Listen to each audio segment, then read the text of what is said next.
তথ্য পাচারে গ্রেফতার, দেশের তথ্য বাইরে পাচারের চাঞ্চল্যকর অভিযোগ এবং মুম্বাই এটিএস এর হাতে গ্রেফতার করা হয়েছে এক যুবককে। কালিয়াগঞ্জের যুবককে গ্রেফতার করা হয়েছে। সূত্রের খবর, ধৃত যুবকের নাম মুক্তা মাহাতো। সরাসরি চলে যাবো, মুক্তা রয়েছে আমাদের প্রতিনিধি, মুক্তার থেকে একটু বিস্তারিত জানবো। মুক্তা, কি কি তথ্য, দেশের তথ্য তার পাচারের অভিযোগ রয়েছে এই যুবকের বিরুদ্ধে, এই মুক্তা মাহাতোর বিরুদ্ধে? দেখো, কালিয়াগঞ্জের বাসিন্দা মুক্তা মাহাতো, তার একটা ক্যাফে দোকান রয়েছে। সেখানে আমরা জানতে পারছি পরিবার সূত্রে যে সে মোবাইলে গেম খেলছিলেন। সে গেম খেলতে খেলতে যে একজন বোম্বেতে একজন অ্যারেস্ট হয়েছে, তার সূত্র ধরে কিন্তু কালিয়াগঞ্জের বাসিন্দা মুক্তা মাহাতোর নাম উঠে আসে। কারণ অভিযোগ যে দেশের তথ্য পাচার করছে বিদেশে, এই অভিযোগে কিন্তু এটিএস যে গোয়েন্দা বিভাগ রয়েছে, তারা কিন্তু সূত্র ধরে তাকে কিন্তু গত শুক্রবার তাকে গ্রেপ্তার করেছে এবং তাকে বোম্বেতে নিয়ে যাওয়া হয়েছে। কারণ যে অ্যান্টি যে এটিএস যে সংস্থা রয়েছেন, আমরা জানতে পারছি যে কালিয়াগঞ্জে এসেছিলেন এবং কালিয়াগঞ্জ পুলিশের সাহায্য নিয়ে কিন্তু তাকে গ্রেপ্তার করা হয়েছে। এবং পরিবারের দাবি যে মোবাইল দিয়ে গেম খেলছিল, গেম খেলতে খেলতে কারণ টাকা লেনদেনের একটা অ্যাকাউন্ট উঠে আসে।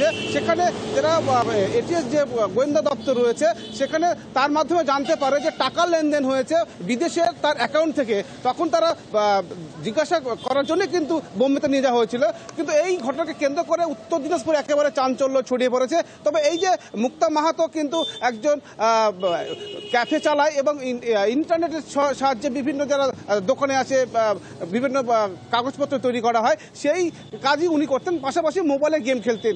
সেই কারণে কিন্তু তাকে মনে করছেন যে দেশের তথ্য পাচার করা হচ্ছে বলে অভিযোগে তাকে গ্রেপ্তার করা হয়েছে। একেবারেই তাকে কিন্তু রায়গঞ্জ আদালতে কিন্তু তোলা হয়েছিল। তারপরে যে তার আইনজীবী পরিষ্কার বলছেন যে দেশের তথ্য বাইরে পাচারের অভিযোগে কিন্তু তাকে গ্রেপ্তার করেছে বোম্বে পুলিশ এবং তাকে দিল্লিতে নিয়ে যাওয়া হয়েছে এবং আজ তাকে দিল্লি কোর্টে তোলা হয়।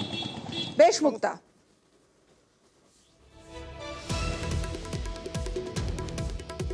গেম টেম খেলছে, গেম টেম খেলার মাধ্যমে এখন কার অ্যাকাউন্টে কে টাকা আসছে ওটা তো নাম জানা নাই। ও হঠাৎ 2000 টাকা আসছে, ও ভাবতে পারে না, ও আবার রিটার্ন দিয়ে দিয়েছে টাকাটা। এটা নিয়েই ওকে পুলিশ সন্দেহভাগী করে নিয়ে গেছে। আমার ছেলে করতো, আপনার ছেলে কি করতো? অনলাইনে দোকান কাকড়ামোড়ে। লিংক আছে যেটা না না, ওগুলো সব মিথ্যা, ফাঁসানো হয়েছে, এগুলো সব মিথ্যা। মুম্বাই থেকে আসছে ওরা, ও অনলাইনে গেম খেলছে, এইটুকুই আমি জানি। ওকে বললো যে মুম্বাই যেতে হবে, মুম্বাই ওকে আমাদের বস জিজ্ঞাসাবাদ করবে, ব্যাস এইটুকুই।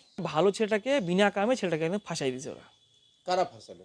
আর কারা ফাঁসাছে বলতে পারবো না, কিন্তু ছেলেটা ফেঁসে গেছে।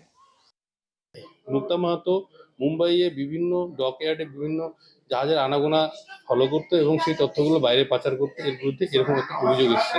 তার বিরুদ্ধে অফিসিয়াল সিক্রেট অ্যাক্টে এবং 120B আইপিসিতে ধারা রুজু করে তার বিরুদ্ধে অভিযোগ আনা হয়েছে এবং প্ল্যানেট সিজিএম কোর্ট তাকে 3 দিনের ট্রানজিট রিমান্ড দিয়েছে। আর 18 তারিখ সকাল 11টার সময় মুম্বাইয়ে কোর্টে প্রডিউস করার জন্য অর্ডার দিয়েছে। হ্যাঁ, এবার সরাসরি